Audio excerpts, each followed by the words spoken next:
कंबर शहदादकोट ज़िले अंदर वधंदड़ बदअमनी मंशा के विकिरे जुआ जा अड्डा सरेआम हलण एसम्बलिंग खिलाफ़ सिंध तरक़ी पसंद पार्टी ज़िले तरफ़ां जनाह बाग कंबर खां एहतिजाजी रैली कढी, जेका शहर के मुख़्तलिफ़ रोडन रस्तनि तां नारेबाज़ी कंदा डिस्ट्रिक्ट प्रेस क्लब पहुता, जिते धरणो हणी जलसो मुनक़िद कयो वियो, जंहिंखे ख़िताब कंदे मोहम्मद हयात तुन्यो, अल्लाह बख्श जागीरानी, इमदाद सुमरो, रशीद मक्सी चयो त कंबर शहदादकोट ज़िले अंदर वधंदड़ बदअमनी माण्हुनि जे जीअण जो हक़ खसे वरितो आहे।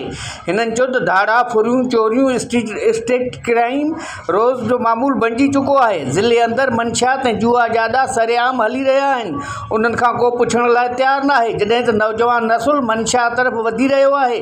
नौजवाननि जूं ज़िंदगियूं दाव ते लॻियूं वयूं आहिनि। जुआ सबबि माण्हू पंहिंजा घर, गाॾियूं, ज़मीनूं, दुकान खपाइण ते मजबूर बणियल आहिनि। हिननि चयो त असां मुतालबनि जे मनता लाइ 3 महीननि खां एहतिजाजी तहरीक हलाए रहिया आहियूं, तंहिं हूंदे बि पुलिस ऐं अख़्तियारनि जे कन ते जूं न चुड़ी आहे। हिननि चयो त जेसिताईं ज़िले में अमुन अमान क़ाइमु थियण मंशा जे ख़ात्मे ताईं असांजो एहतिजाज जारी रहंदो।